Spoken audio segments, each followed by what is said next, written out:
Hi guys, welcome back to Nick Talks Hockey. And today on the channel, I'm going to be doing my very first mock draft of the upcoming 2026 NHL draft.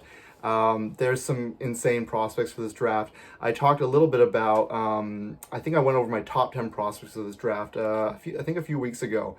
It's changed. It's changed since then. Looking back on it now, I think that I had definitely some prospects who I'm lower on now that were too high, and some prospects that I was not even on my radar that are now after watching some more tape, listening to some more scouts and analysts. I've got some more. I've got, I think, fresh eyes on this 2026 draft class. So we're gonna go like mock drafts mostly do. We're gonna go based on what the standings are right now. So if the season were to end today, we'll project who's gonna pick who. It's not projecting like where I think teams are gonna finish by the end of it. So some of this might look a little silly. Like there's gonna be teams that they're quite low right now. Like the Oilers are in this, right? This will be the top 16. So the worst 16 teams right now, because those are the teams that only have a chance to win the lottery for the draft. So we're just gonna go through the top 16. So this is it. This is my 2026 NHL mock draft simulation. So let's get started with the team that's in 32nd place right now in the NHL. It's the Nashville Predators, right? Now, this is where it might get a little crazy. So for the Predators, I have them not selecting Gavin McKenna. This might be silly come June, but the thing is, I think that Gavin McKenna is falling just a tiny bit out of favor as the number one overall pick. I do think that he'll end up going number one if it's the right team.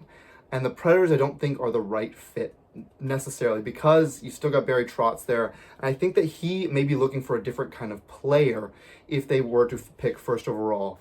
So, him being a winger and he's not the most physical player, you could see Barry Trotz being, maybe he goes a little bit old head of thinking, and he's like, no, I want someone who's going to do it all. And the person who does it all right now is Keaton Verhoff. He's Keaton Verhoff, right-hand defenseman. He is unbelievable. He will absolutely go top 3.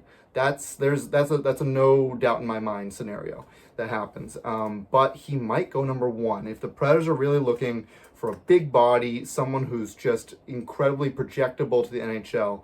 Verhoff might be their guy. Moving on to number 2, though. At number 2, the Flames are the 31st team in the league right now. I do believe that they do the layup here and they get Gavin McKenna.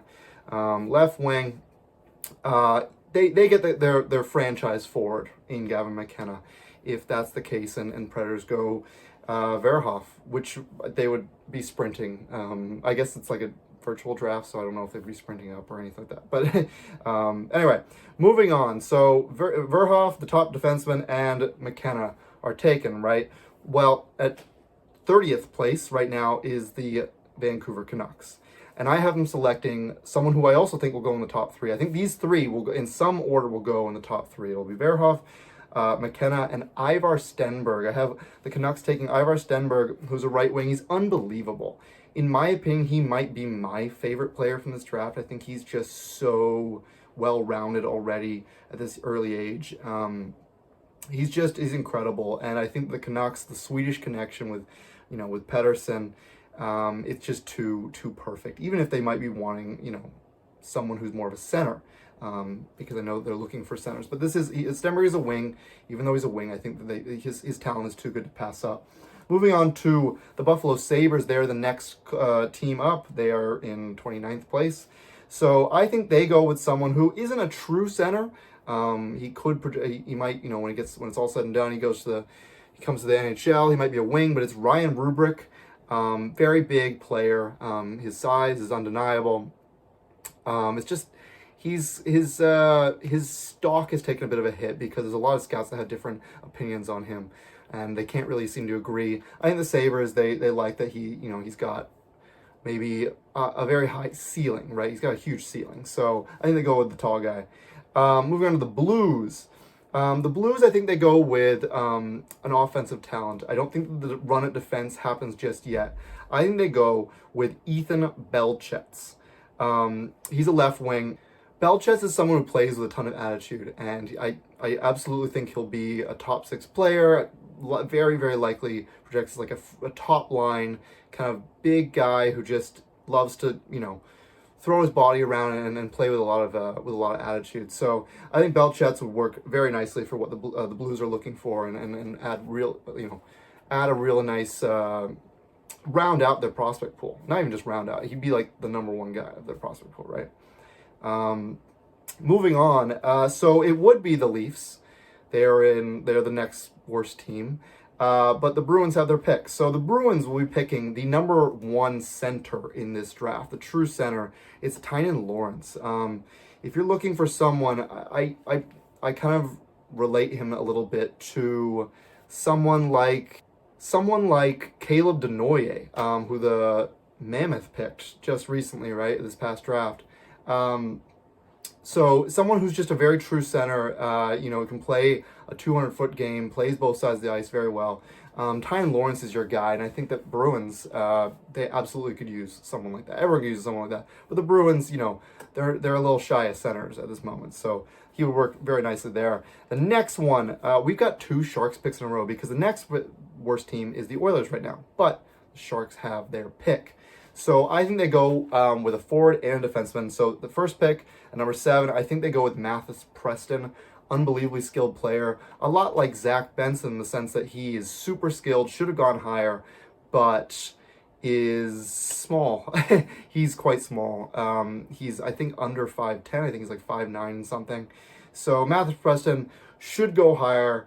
But because of his size, maybe overlooked a little bit. So I think the Sharks grab him, and then they grab the first. There is a run defenseman after Verhoff, right? He's the clear best defenseman in this draft. But after that is Chase Reed, another right shot defenseman. So Chase Reed, 6'2", 180 something pounds, plays with a chip on his shoulder, and he's truly. I mean, I think he's such a well-rounded player. He's not afraid to throw some hits. He's not afraid to get physical, but he also puts up insane numbers. So Chase Reed, a right shot defenseman the Sharks are looking for as well. If they can grab him and Mathis Preston, jeez, oh my God, to add to what may be already the best prospect pool in the entire league. It's unbelievable.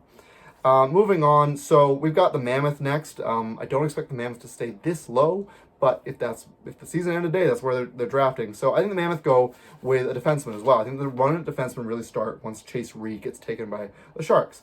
So moving on, the Mammoth, I think they take another right shot defenseman. This draft, if you're looking for a right shot defenseman, you might want to be bad, so you can be picking high in this draft. I think they take Ryan Lynn. Now, Lynn is really, really good as a defenseman. He's a puck mover. He knows how to distribute the puck, puts up points. He can defend. I think that, maybe he's not the biggest defenseman, and some people who look at defensemen like, oh, we want a big one, right? He's only 5'11". He's not that heavy either. So he might fall a little bit. I think the Mammoth are like, no, we need someone defenseman. I think that after Chase Reed and Keaton Verhoff, I think that he's the next best player. Moving on to the Rangers at number 10. Again, the Rangers that they were picking here, that might be great. We also don't know if any of these teams end up moving their pick. But for the Rangers, I think they take left wing Adam Novotny. Novotny is one of the biggest risers in this year's draft, playing very well in the OHL for Peterborough. I think Novotny, he impresses the Rangers, and they're looking to kind of, maybe turn over their core or something, to instill more youth. It's the whole problem with the Rangers, though, is if they can ever develop that youth. But that's a story for another day. I think they go with Novotny. Moving on to number 11. So it's the Panthers right now. The Panthers are the 11th worst team in the league, but the Chicago Blackhawks own their pick. And that would be very bad for them if they were to end up missing the playoffs and their pick is owned by the Blackhawks. But the Blackhawks are taking that. So I think the Blackhawks end up picking someone who is on the Brantford Bulldogs. They love their Bulldogs. I'm going to go with Caleb Malhotra, son of Danny Malhotra. He's another center, and more of a natural fit center. So after Tynan Lawrence, I think he's the next best center. And it can't hurt to have too many centers. He's having an awesome year on the Bulldogs, and they've got a great relationship there. It seems like it's a match, right? Moving on to number 12, the Red Wings. I think they go with a defenseman. They've got a lot of forwards. They need to build their defense up more. It can't just be Edvinsson and Seider, and I know they got Axel Sandin Palika, right? but maybe they go for more defense to really bolster that, right? Because that's what championship teams do. So I think they go with Albert Smits, a left shot defenseman. He's another prospect who's really rising right now. He's 6'3". I think that he's really seen a bump in his stock, of his draft stock, recently. He's putting up a lot of points as a defenseman, so that's very impressive, right? There's got 4 more picks here though. Blue Jackets are number 13. I think they go with a forward here. I think they go with Nikita Klepov, a right wing. So Klepov is an interesting one. So we've seen that Columbus is picked from Michigan State in the past, right? And I think that they go back there because Klepov is actually committed to Michigan State for the 2026-27 season. So I think they've got a relationship there, kind of connecting the dots there. I think that the Blue Jackets go with Nikita Klepov, who is very talented. We've got 3 more picks. So the Blackhawks are actually right now 14th worst in the league. So I think that they go, they've already got their forward. I think they want to round it out a little bit.